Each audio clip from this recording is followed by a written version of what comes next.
Mr. Zian chu office a chon ron luta goi chu dokan hoi chon bi rom hana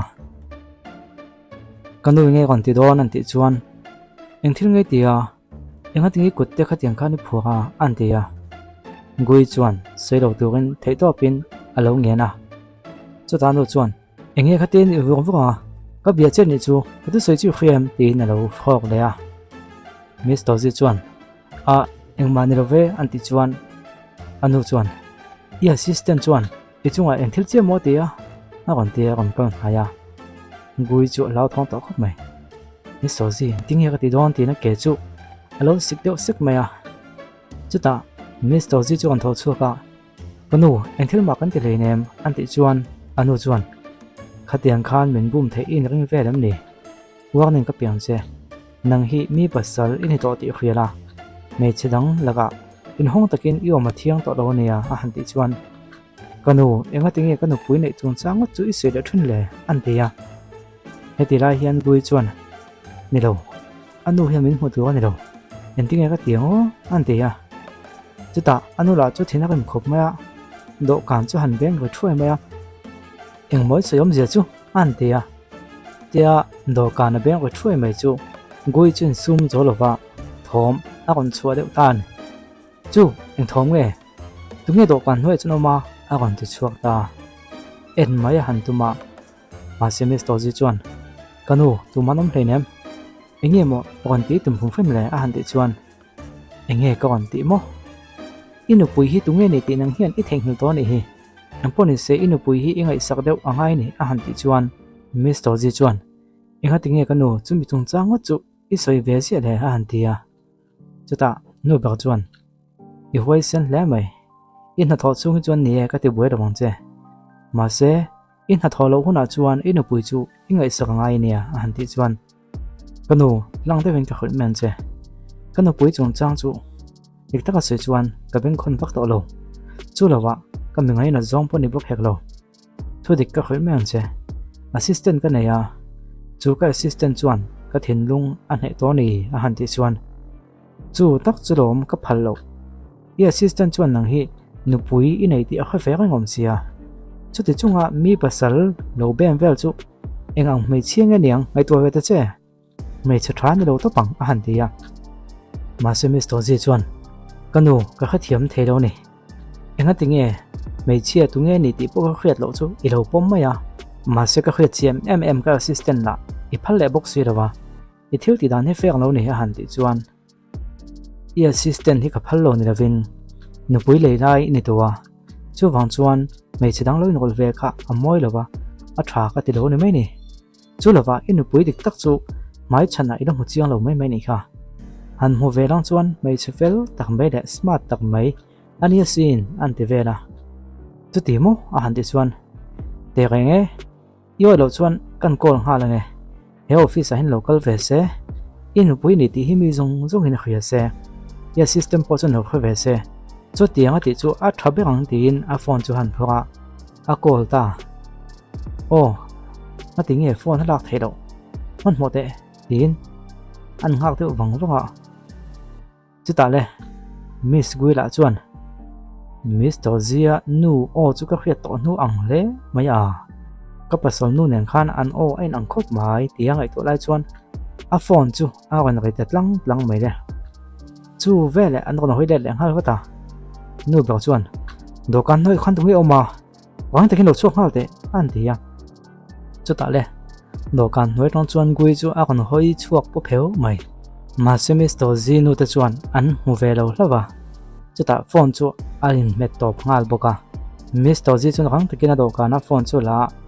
phone ri kha ke ma phone ani hey min lo phone a an ti chuan nu bak chuan I phone mo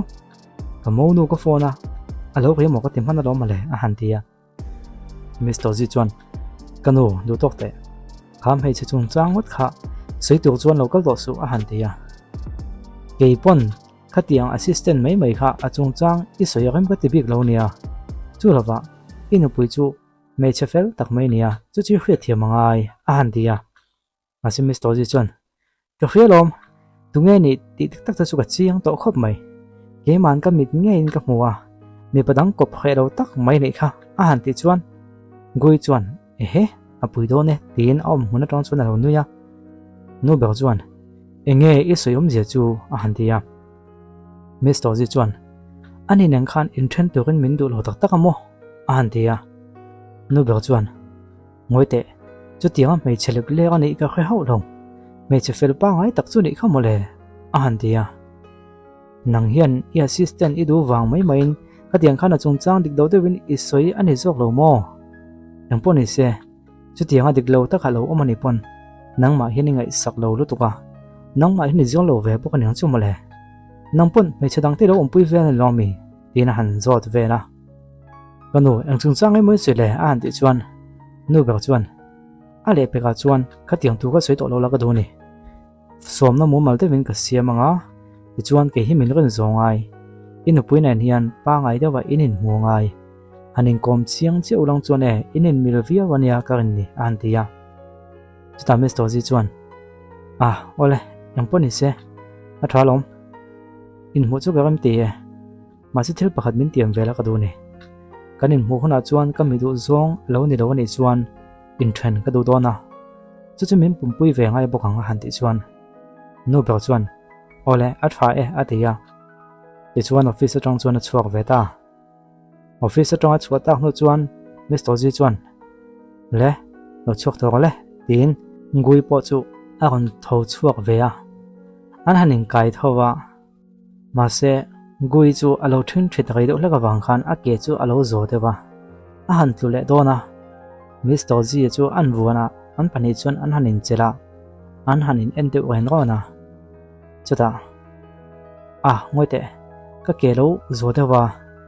chuan kha inu pui chu i then thei don ni na nga kolom pui khop mai che tin han se ya ji po chuan nia ke po lo me chuan nang po i pasal kha then itum ve thonin ka khia entinge ro man nei siam da na han ti chuan ke po ro man na ka siam nga a gai to lowang a han tia patom pui na te mo vem an ti chuan angai lem lo ve president ji kalom lu to ke tin pon la ma chuan chua a han tu ma se Mr. Ji chuan ngunan yan tin an kova an lo hoi la ta thil pakhat ka soi khai lo fa ngam i pasal chu arang theyang berin then turin ka du chen ni a han ti chuan ole ti na lu chu buwa i chom pon lama chuan a chuak ta Mr. Ji chuan awa manangin thilakal chothon ni in a khia ti fu ain ti chho khop mai ole nge kena chuan ha thon hmun lo langa gui chu an ha thon hmuna chuan a va thu ve a chutia a thut lai chuan message adong gunanion ka fa panen in mu theina turin somna ka pe du cheni roman restaurant a tun sunday a hian i local thengem a han tia chu message an chiao chuan intinge ka tingo ma se poi dove kha pa kha then ka du tho boka mai chana kanin mu ni chuan in then na soite po aram jok ang chu tin ole try local ka tum don nia tin message chu a reply ta ni ti chuan an tho lai chu a han tho chun zum le dona chuta a phone chu lo ria hello an ti chuan entina tin anu chung chang an lo soi ni nge yang yang takin dam doin lama chuan avat lan hal to vata kanu i try avati ngal vat vata doctor kanu hi inting ye an ti chuan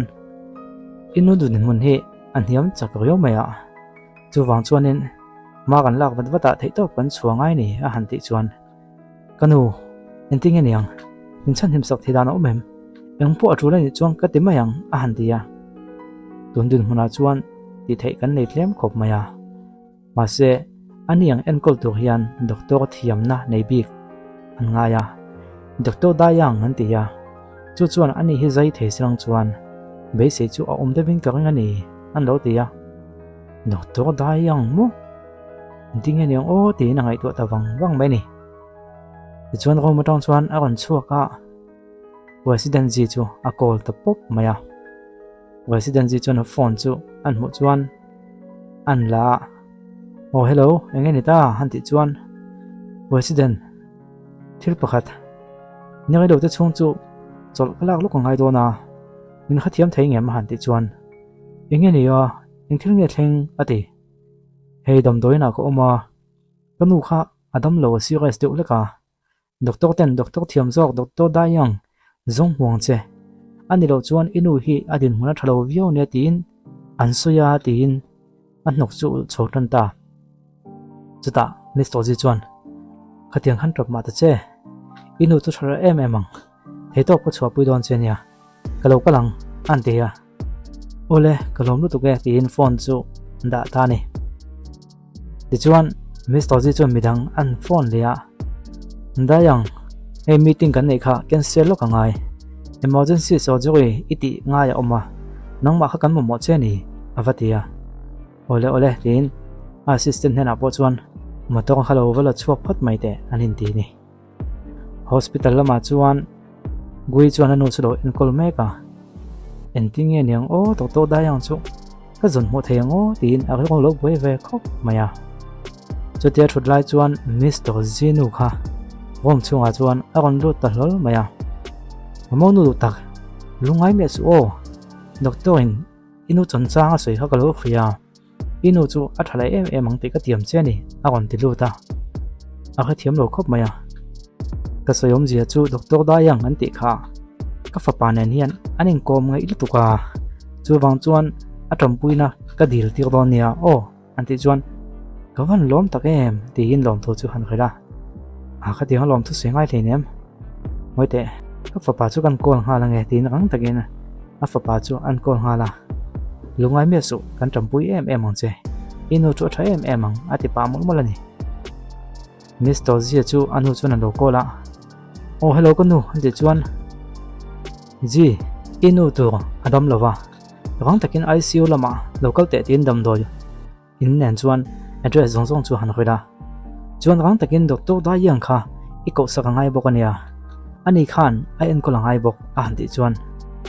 enga da yang mo kanu voina tan chuan thil ti du poi mo tak mai ka lo ngam han sak towa voina lo du wan ti thei ngem a han ti chuan eng tin na voina ati ngai lom inu puinu hi adam lo serious vel towa tu nei ti vat lo chana poi thei nia a han ti chuan kanu poi ka ti khop mai voina tan chuan a hun full to lu tuka anti chu ta le gui chu ein zoom zo ta lawa phone chu an la ve ta ngat maya hello kapu jak thelo po min te mai theya mai chana po kan lein mu chiang lawa ma se nie a hingin kanin nei ve to ni rom ni kha chu wang chung khoi takimin trompui thengem tin ava betawoi maya ma se Mr. Ji chuan a phone chu met to mal de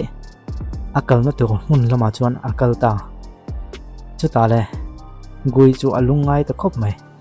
chu pa mai chu min trompui du don lo ti ka khoi ve rang se nga ti mo kha tiang khang ka lo ti da o aza thak le maya te na ma chu ain thiam lo rom rom ani chu ta no ber chuan phone kha a met top de lo wa an lo ti a nia ma chana po kan le mu si lo wa chu wang chuan min ngai pe mo wak lo poni mai thei e mo min ho le ni don ni hi he ti ani chuan kanu hi enting kan chan him ta kang tin a be dong ta vio maya boi lungai ma ta che he tiang anga mi sual hi ka fa pa chu ani lenem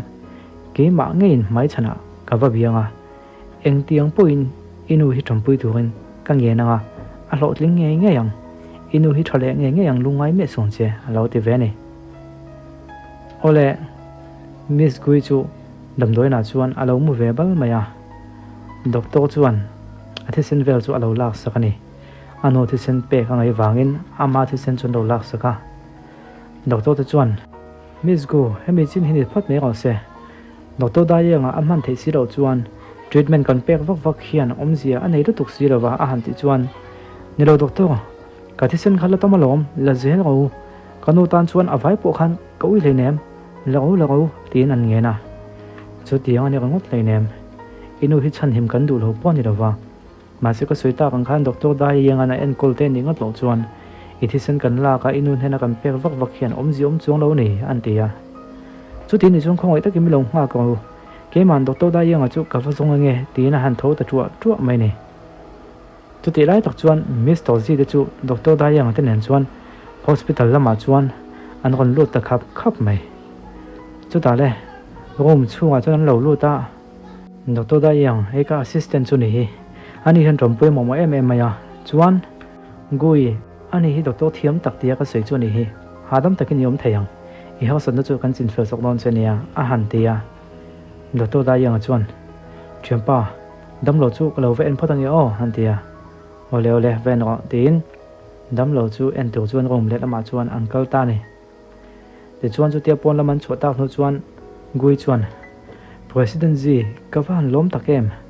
kalom mang ang man to lu tu ka tin an se ya ka tiang khan trap ma ta che tin amit tu chu Mr. Ji chuan an phuk saka kha tiang ai tra chuan zo te mel chedeu I ang te mai nia an te le ya ole chol hadam phot la helai hemilong hak phot mai la engkim a fel le vek mayang lungai tu reng ma lo nia an te ya a ro te chuan president Ji irin tlak le mai ka van lom takem tin lungai tu ani ole na kin dewa chuan president Ji le Miss Gui te chu restaurant pakhata an lo chol do na Mr. Ji kanu chu lotling takin an zei ani ome chuan kalom khop mai pin champui na zong zonga ka thei to pin ka ul le bedon chenia in na po thata kin ka thokang tin alo in tiama chuta Mr. Ji chuan thil pakhat min han khalte ending nge min gol le dan tu chu wa man na te cmm tin han zota chuta Miss Gui chuan ani na taka chuan hi kalo in bo se ya hei thil pek tin bom pakhat hi on le chuaka hi ka tan mo an ti chuan honi ye tin a han honga a chunga mi chu a han ena a thole mai kalom lu tu ke tin Mr. Ji chuan necktie amoi boka ka honga hian min han otio ta che a han ti chuan Gui chuan amma mi ang khan mo a han ti ya oni ye ma se tuna chuan ka kuta phur to lo la ka ngonga ani dan tuang takin a han ti chuan Mr. Ji hetiang thiri chu iti to lo teang heng te chu nu pai nan ti thuna nia inu pui era ti teo zo don nia hetiang thil ti ka tan anuam che lova a han ti chuan Mr. Ji chuan kanin ram siam na contract kha I theng hel time ni kha khai bo che ni chuan poisa choi chu zong te kha a han ti ya theng hel love ole ani le tin necktie chu han la ti chuan a ngonga chuan audio turin a han sui tran ta Mr. Ji chuan uluk te win nai taka chuan alo ena chutia sui pa chuan nai taka chuan in anin ki strap trap ani Mr. Ji chuan I thiam che lo ni mo ti dang kalo zir don chem niang an ti chuan ai ni lo ka thiam kha ka zo to lom tin moi lo zet chuan a han sui saka ti khanin lo om lo ko bathroom lo ma ka kal lo nga ya bathroom lo ma ka kal thei lo ti contract ain zia me lo ko ti pa chuan rang takin atlan son ta hala Mr. Ji po chuan necktie chu han ena anui ve mai bokani heti rai hin ral khata tang chuan hlei chu pakhat hian Mr. Ji chu alo thirang maya waitress pakhat chuan kapi hei zu kha kalo kenge han ti chuan ole lo mu me khoi ke man ka va pe nge tin zuno panhe chu an hanin hlan chhonga pakhat zo ka chuan damdoi atel ta ti chuan chu zuno panhe chu Mr. Zia do kana chuan avada kalome tin Mr. Ji po chuan zuno chu a han in ve mai boka ma se ai na tonga kai lo tia chuan alu chu a kon hai ta chuai mai om dan chu adik lo tan ta ataksa te chuan lum ta helai nu hian kapu nge thil dik lo omem nia kalo tompui don chem niang an ti chuan ai min khoi su alo ten hal vat ma se a khom hu chu fi lo roi mea khoi kapu lo tompui ang se anti hetila hian gui pokha on le ta ma se gal khata tonga on ena wang chuan Mr. Ji chuan rang takin phone chu han bonga message mang chuan kalu hele tok milo tompui hal vatte avati ma se Miss Gui la chuan fiam the motin contract ka khan zu I in roi wanga tompui che engma ai zia lo kha antia ma se Mr. Ji chuan thelo chuan an type let le ma se type le thelo chuan ni kho khalo chuan atlon tamai chu ta le rang takin Miss Gui chu watlana avapom hala thenu ka pasalania no phathiam ko enge thil dik lo de o mem nia antia henu hian chu pa mai chu nu puila nei ro mo ko tia mai tin akal son de maya akal son ta nu chuan I thaim ending e oma tin rum lama chuan a foi ta ni ole chun zum zel chu episode le kan ron tiang lo chu hun lo chang le la kan ron ti chuak le ba donia